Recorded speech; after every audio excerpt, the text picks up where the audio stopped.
Hello hi friends, welcome to my channel. ఈరోజు మన వీడియోలో స్పెషల్ వచ్చేసి మడత కాజా అండి. ఈ మడత కాజాని ఏ విధంగా తయారు చేయాలో పక్కా కొలతలతో మీకు చూపిస్తానండి. ఈ కొలతలు కనుక మీరు ఫాలో అయితే అచ్చం మనం స్వీట్ షాప్లో కొంటే ఏ విధంగా ఉంటుందో ఆ విధంగా ఉంటాయండి మడత కాజాలు.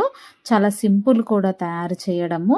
మీరు ఎప్పుడు తయారు చేసినా కూడా టేస్ట్ అనేది ఒకే విధంగా ఉంటుంది. అంత బాగుంటుందండి మడత కాజాలు అనేటివి. అదేవిధంగా మనం 3-4 రోజుల తర్వాతకి తిన్నా కూడా మనకి ఈ మడత కాజా అనేది చాలా జ్యూసీగా చాలా బాగుంటుంది. మరి ఇంకెందుకు ఆలస్యం, వీడియోలోకి వెళ్దాం. Let's go. ఇక్కడ నేను ఒక గిన్నెలోకి 250 గ్రాముల అంటే పావు కేజీ మైదా పిండి తీసుకుంటున్నానండి.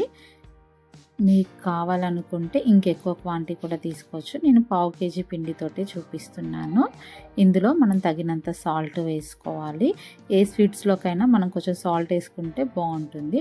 తర్వాతకి కొంచెం వంట సోడా కూడా వేసుకొని కొంచెం మంచిగా కలుపుకున్న తర్వాతకి ఒక 4-5 టేబుల్ స్పూన్ల నెయ్యి వేసుకోవాలండి. మీ దగ్గర డాల్డా ఉంటే కూడా వేసుకోవచ్చు, ఇంకా బాగా వస్తాయి. నా దగ్గర డాల్డా లేదు కాబట్టి నెయ్యి వేసుకుంటున్నాను. మీ దగ్గర నెయ్యి కూడా లేకపోయినా బాగా వేడి నూనె వేసుకోవచ్చండి. ఈ విధంగా మనం వేస్తేనే మనకి కాజాలు అనేటివి పొరలుగా వస్తాయి. ఈ విధంగా మనం నెయ్యి వేసిన తర్వాతకి పిండి అనేది ఆ విధంగా ముద్దగా రావాలండి. అప్పుడే మనకి కాజాలు మంచి షేప్లో మంచి పర్ఫెక్ట్గా వస్తాయి. తర్వాతకి మనం కొద్దిగా వాటర్ పోసుకొని పిండిని చపాతీ పిండిలాగా తడుపుకోవాలి. ఈ విధంగా మనము చపాతీ పిండిలాగా తడుపుకోవాలండి.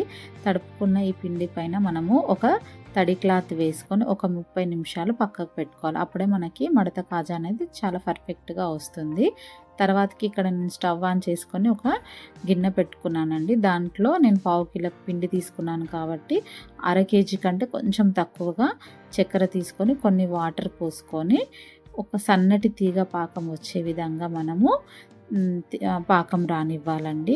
మరి ముదురు పాకం కూడా రావద్దు. ఆ విధంగా వస్తే ఏమవుతుందంటే కాజాలు ఈ పాకాన్ని పీల్చవు కాబట్టి మనకి లేత పాకం వస్తే సరిపోతుందండి. మరీ ఎక్కువగా కూడా మనకి పాకం అనేది ముదురుగా రాకూడదు. ఈ విధంగా పట్టుకొని చూస్తే ఒకలాంటి తీగలాగా రావాలి. చూసారు, ఇక్కడ నాకు పర్ఫెక్ట్గా వచ్చింది. తర్వాతకి ఇక్కడ 4-5 ఇలాచీని కూడా దంచుకొని ఆ పౌడర్ కూడా ఆ షుగర్ సిరప్లో వేసుకోవాలండి. షుగర్ సిరప్ అనేది గట్టిగా కాకుండా కాజాల పైన తెల్లగా షుగర్ సిరప్ కనబడకుండా మనం దాంట్లో కొంచెం నిమ్మరసం కూడా వేసుకోవాలి. మీ దగ్గర వెనిగర్ ఉన్నా వేసుకోవచ్చు. తర్వాతకి మనం కలిపి పక్కన పెట్టుకున్నటువంటి పిండిని తీసుకొని ఈ విధంగా మనం చపాతీ పిండిలాగా చపాతీని కనుక ఏ విధంగా చేసుకుంటామో ఆ విధంగా ఇంకా కొంచెం పెద్ద సైజులో పల్చగా తాల్చుకోవాలండి.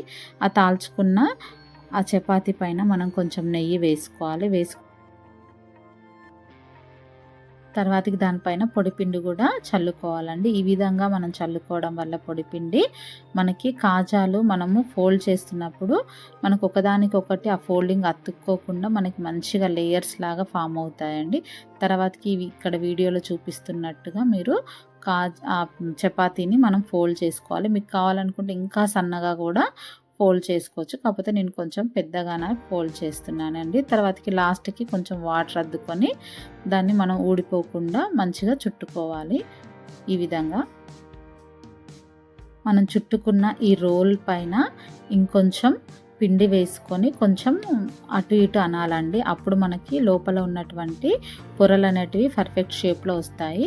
తర్వాతకి మనకు కావాల్సిన సైజులో ఆ కాజాలని కట్ చేసుకోవాలండి. నేనైతే 1/2 ఇంచు మందంలో కాజాలను అన్నిటిని కట్ చేసుకొని తర్వాతకి కొంచెం లైట్గా ప్రెస్ చేసుకోవాలండి.